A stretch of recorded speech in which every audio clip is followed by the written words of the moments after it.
The invitation to my brother David's billion-dollar celebration arrived wrapped in gold leaf paper, delivered by a personal courier to our family's modest auto repair shop. Dad barely glanced at it, continuing to work under the hood of a '67 Mustang. "You should go, Mike," he said, his weathered hands expertly adjusting the carburetor. "Your brother went to a lot of trouble to show off his success." Success. That's what David called it when he abandoned our family business 5 years ago to start his tech company. Now, at 32, he was Silicon Valley's newest billionaire, and he never let us forget it. I watched Dad work, admiring how his hands moved with perfect precision despite their age. Reynolds Auto had been in our family for 3 generations. My grandfather started it, my father perfected it, and now, at 28, I was learning its every secret. "Someone has to keep the shop running," I replied, picking up a wrench. "These cars won't fix themselves." Dad straightened up, wiping his hands on his work cloth. For a moment, he looked like he wanted to say something important, but instead just nodded toward the Mustang. "Let's finish this beauty first." The next evening, against my better judgment, I found myself walking into the Valley's most exclusive hotel. David had rented the entire top floor for his celebration. The elevator doors opened to reveal a scene of pure extravagance. Ice sculptures, champagne fountains, and Silicon Valley's elite in designer clothes that cost more than our shop's yearly revenue. "Mike," David's voice boomed across the room. My little brother finally decided to join us. He strode over, glass of champagne in hand, surrounded by his usual entourage. Everything about him screamed new money, from his $10,000 suit to his perfectly whitened teeth. "Where's Dad?" he asked, looking around with exaggerated concern. "Don't tell me he's still tinkering with old cars." "Someone has to run the family business," I said quietly. David laughed too loudly. "Family business? That old shop is an embarrassment." I offered to buy it, modernize it, turn it into something worthwhile, but Dad's too stubborn, too stuck in the past. A few of his tech friends snickered. I felt my face grow hot but kept my voice steady.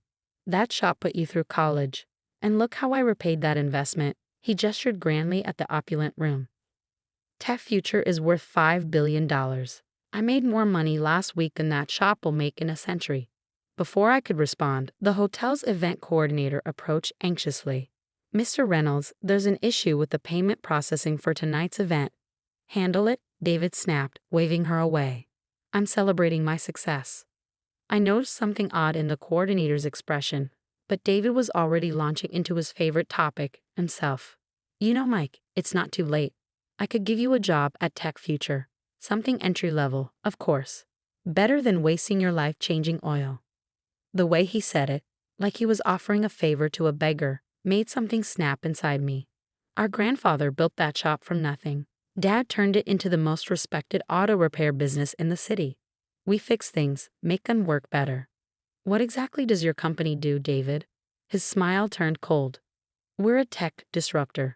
We're revolutionizing digital payment processing with blockchain integration and—" "But what do you actually do?" The question hung in the air. I noticed a few nearby guests shift uncomfortably. "You wouldn't understand," David said dismissively. "It's beyond your technical expertise." Just then, his phone buzzed. He glanced at it, and for a split second, I saw something flash across his face. Fear. "If you'll excuse me," he said quickly, "business calls." As he hurried away, I couldn't shake the feeling that something wasn't right. Dad had always told me to trust my instincts when working on cars. That same sense was telling me my brother's perfect world was about to crash. I didn't know then how right that instinct would prove to be. The next morning, I arrived at the shop early, as usual. Dad was already there, reading something on his ancient computer with an intensity I'd never seen before. "Tech Future's stock is crashing," he said without looking up. "Down 80% in pre-market trading. The SEC has suspended all trading." Before I could process this, the shop's phone started ringing. It was David. "Mike," his voice was frantic. "Is Dad there? I need to talk to him. Now." I handed the phone to Dad, watching his face as he listened.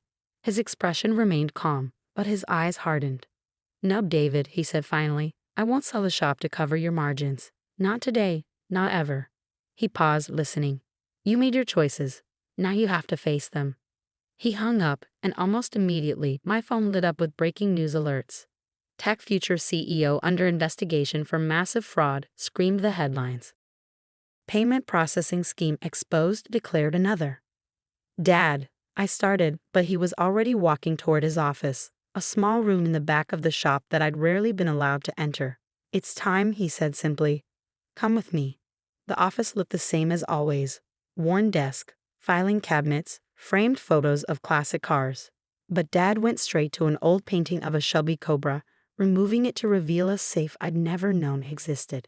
Your brother chose flash over substance, Dad said as he worked the combination. He wanted millions without understanding value. But your grandfather, he understood real value. The safe opened with a click. Inside wasn't much. Some old papers, a leather notebook, and a small metal box. Know what these are? Dad asked, carefully lifting out the papers. I looked closer and felt my breath catch. They were patents, dozens of them. All in my grandfather's name. Every major auto manufacturer in the world uses these designs, Dad explained. The transmission synchronization system, that was your grandfather's. The adaptive fuel injection process, his too. He never sold the patents, just licensed them. Been generating royalties for 40 years. My hands shook as I read through the documents. The numbers were staggering. But the shop, we live so modestly. Dad smiled. The shop is real. The work we do here is real. That matters more than money. But make no mistake, Reynolds Auto isn't just an auto repair shop. It's the headquarters of Reynolds Engineering Holdings, worth about $12 billion as of this morning. I had to sit down. David, does he know? David never asked, never cared to learn about the family business, too busy chasing quick millions to notice the billions right under his nose. Just then, my phone buzzed again. Another news alert, Tech Future CEO David Reynolds arrested for securities fraud. Dad picked up the leather notebook. Your grandfather wrote everything down, his designs, his philosophy, his plans for the future. I've added my own notes over the years. It's time you started doing the same. Why now? I managed to ask. Because you were ready? You stayed, you learned, you respected the work. Just like I did with my father. He handed me the notebook. There's more. A lot more. But first, I think your brother might need a reminder about what real value looks like. The media circus outside David's downtown office building was in full swing when Dad and I arrived. Reporters swarmed, cameras flashed, and security guards struggled to maintain order. Through the glass doors, I could see federal agents boxing up documents and hard drives. Mr. Reynolds, a reporter recognized Dad. Your son David is accused of orchestrating a $4 billion fraud scheme. Any comment? Dad walked past them without a word, his worn work boots clicking against the marble lobby floor. The FBI agent in charge straightened when he saw us. Mr. Reynolds, he said respectfully, we've been trying to reach you. Had some cars to fix first, Dad replied calmly. Where's my son?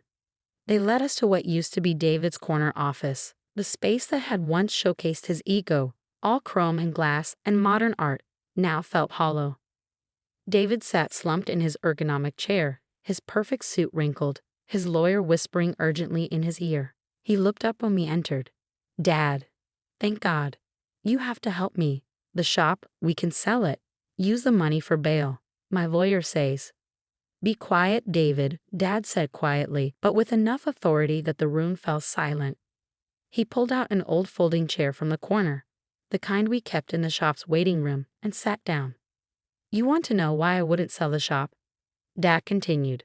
Why I never cared about your fancy offices and billion-dollar valuations. He reached into his worn leather jacket and pulled out a document, one of the patents from the safe. David's lawyer's eyes widened as he read it. Mr. Reynolds, the lawyer interrupted, this patent. The licensing rights alone would be worth more than Tech Future ever was, Dad finished, even before we knew it was built on fraud. David snatched the document, his hands shaking as he read. This is grandfather's, but this means, all these years, Dad said, while you were chasing paper wealth, our family already had what mattered. Not just money, though yes, Reynolds Engineering Holdings is worth billions, but purpose, legacy, real innovation that makes the world better. Why didn't you tell me? David's voice cracked. You never asked, never spent time in the shop, never wanted to learn. Dad stood up. You wanted shortcuts to success, David. There aren't any. The FBI agent cleared his throat. Mr. Reynolds, about the charges. My son will cooperate fully, Dad said. He'll face the consequences of his actions. He turned to David. But after that, if you're ready to learn, really learn, the shop will still be there. David's lawyer jumped in. Actually, about the shop. Given these patents, perhaps we could negotiate a deal with the prosecutors. The shop, Dad cut him off, isn't for sale. Never was. Never will be. He headed for the door, then paused. Oh, and David. That Mustang you used to love driving in high school? I just finished restoring it. When you're ready to understand what real value is, come by the shop. We'll talk. As we left, I saw David's reflection in the glass walls, tears streaming down his face as he watched us walk away. For the first time since he left the family business, he looked young again.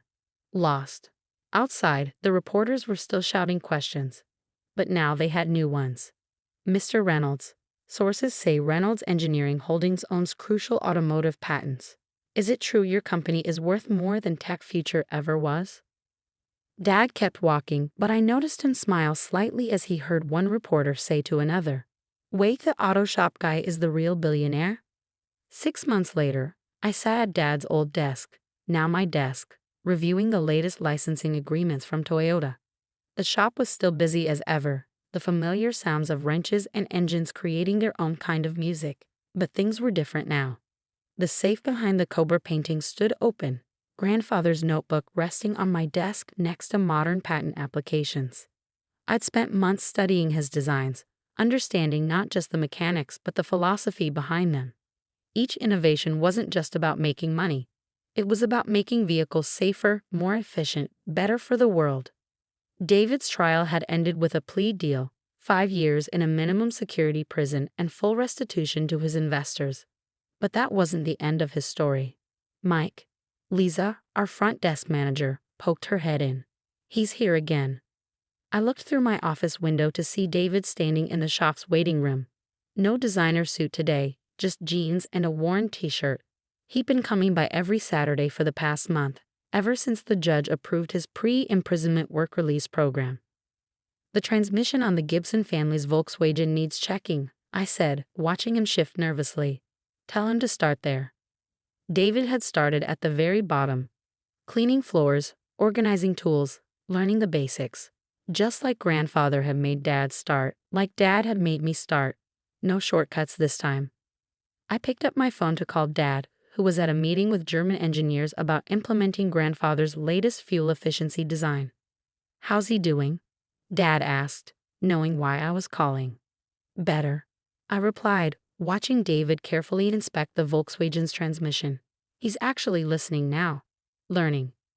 Good, Dad said softly. Your grandfather would be proud. Later that afternoon, I found David sitting in front of the Mustang, his old high school car that Dad had restored. I was such an idiot, he said without looking up. All those years chasing fake success, trying to prove I was better than this place. I never understood what we really had here. I sat down beside him. You understand now. He nodded, running his hand along the car's perfectly restored fender. Every car that comes in here, we make it better. Every design in Grandfather's notebook, it makes things better. It's not about money, it's about making something real. Think you're ready to learn more? David looked up, hope flickering in his eyes. You teach me? After everything. I pulled out Grandfather's notebook. Family legacy isn't just about inheritance, David. It's about understanding value, real value. That evening, after the shop closed, 3 generations of Reynolds men sat in the back office. Dad had come back early from his meeting, bringing with him the signed contracts for our new electric vehicle charging system. Grandfather's last design, which I had finally figured out how to implement. David sat quietly as Dad explained how Grandfather had built everything, how each patent was designed to make vehicles safer, more efficient, more accessible. How the billions in licensing fees were just a side effect of doing good work. I made engines talk, David said suddenly, making us both look at him. Before Tech Future became about stock prices and impressing investors, I actually created something real, software that could diagnose engine problems just by listening to them. but I abandoned it because it wasn't flashy enough. Dad smiled. Grandfather would have loved that idea. It's not too late, I added. The shop could use a good diagnostic system. For the first time in years, I saw my brother's eyes light up with real purpose, not the artificial excitement of stock prices and valuations, but the genuine passion of creating something worthwhile. Today, Reynolds Auto looks much the same from the outside, a family-owned shop dedicated to fixing cars and solving problems. But inside, innovation thrives. David's diagnostic system is revolutionizing how we repair vehicles. Our patent portfolio continues to grow, each new design focused on making transportation better, safer, cleaner. The billions? They're still there, still growing.